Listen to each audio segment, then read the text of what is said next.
हम केवल अपने स्वार्थ के लिए नहीं, हमारा स्वार्थ तो है नहीं, हमारा हक है, लेकिन इसके अलावा हम इस धरती के लिए, इस पृथ्वी के लिए, हमारे देश के लिए कुछ कर गुजरना चाहते हैं और वही हम कर रहे हैं। नमस्कार साथियों, EPS 95 मिनिमम पेंशन बढ़ोतरी के एक और वीडियो में आप सभी का स्वागत है। साथियों, लोकसभा चुनाव के रिजल्ट आने के बाद में अब NDA की गठबंधन की सरकार बन चुकी है, लेकिन EPS 95 पेंशनर्स की नाराजगी उन्हें झेलने को मिली है और इसी वजह से बीजेपी अपने दम पर चुनाव जीतने में नाकाम रही है और इसका एहसास कहीं ना कहीं बीजेपी को भी हो रहा है। हालांकि अब कुछ ही महीनों में असेंबली यानी विधानसभाओं के चुनाव होने वाले हैं बहुत सारे राज्यों में, तो अब बीजेपी को ये रियलाइज करवाना होगा कि वृद्ध पेंशनरों को अनदेखा कर कर उन्होंने कितनी बड़ी गलती करी है।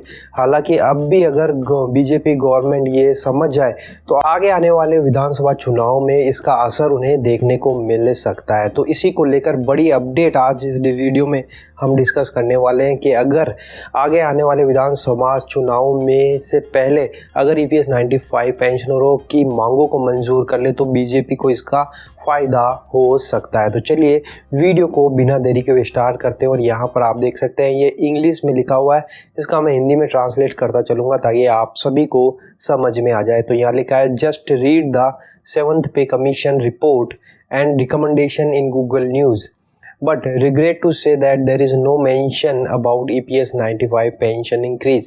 यहाँ पर लिख रहे हैं कि 7th पे कमीशन रिपोर्ट आई है और इसके बारे में बहुत कुछ बताया गया, लेकिन ये दुर्भाग्यपूर्ण है कि EPS 95 जो पेंशन है उसको बढ़ाने के बारे में कुछ नहीं कहा गया है।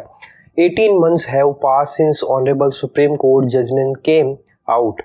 18 महीने से ज़्यादा हो चुके हैं, सुप्रीम कोर्ट का जजमेंट आया था मिनिमम पेंशन और हायर पेंशन बढ़ोतरी को लेकर।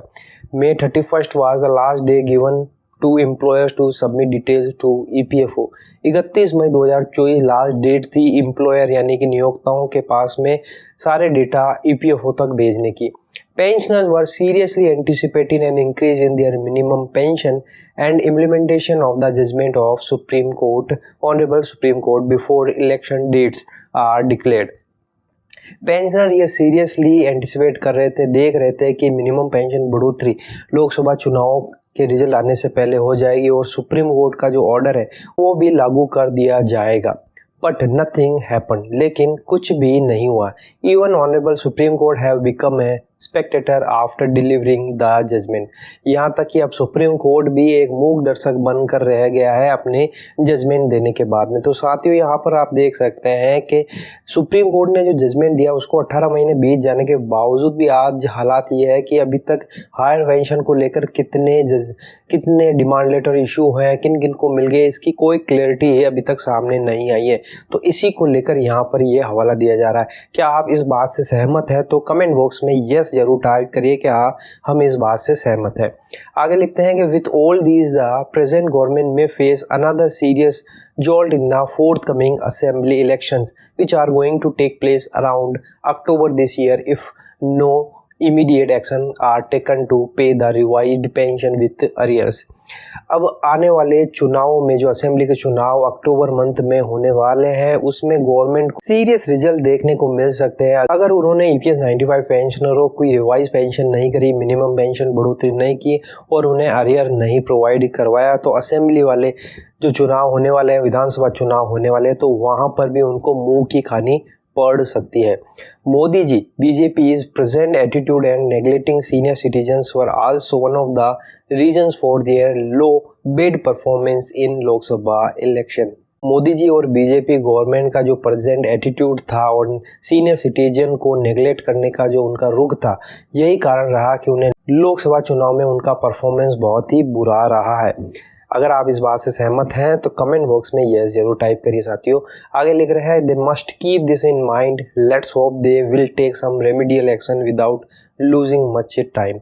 अब यही आशा है कि गवर्नमेंट अब इस बात को ध्यान में रखते हुए आगे बढ़ेगी और जल्द से जल्द जो भी EPS 95 पेंशनर्स की मांगे उनको मांगे को मंजूर कर हायर पेंशन भी प्रोवाइड करवाएगी, तभी जाकर उन्हें आगे आने वाले चुनाव में इसका फ़ायदा मिल पाएगा। अदरवाइज़ उन्हें फिर से मुँह की खानी पड़ेगी। अगर आप इस बात से सहमत हैं तो कमेंट बॉक्स में यस ज़रूर टाइप कर दीजिएगा। तो साथियों, ये पूरी अपडेट जानकारी इसी बारे में है कि लोकसभा चुनाव में BJP को मुँह की खानी पड़ी है, तो मेक श्योर है कि बहुत सारे EPS 95 पेंशनर और उनकी फैमिली ने BJP को वोट नहीं दिया उनकी हठधर्मिता के कारण।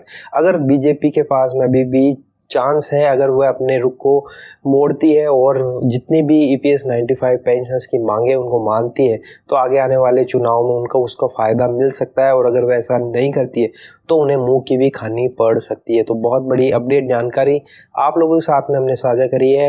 आपको ये जानकारी कैसी लगी कमेंट बॉक्स में ज़रूर बता दीजिएगा। वीडियो अच्छा लगा तो लाइक शेयर ज़रूर कर दीजिएगा। इसी तरह की अपडेट पाने के लिए चैनल को आप सब्सक्राइब ज़रूर कर लीजिए। तो फिर मिलते हैं। जय हिंद, जय भारत।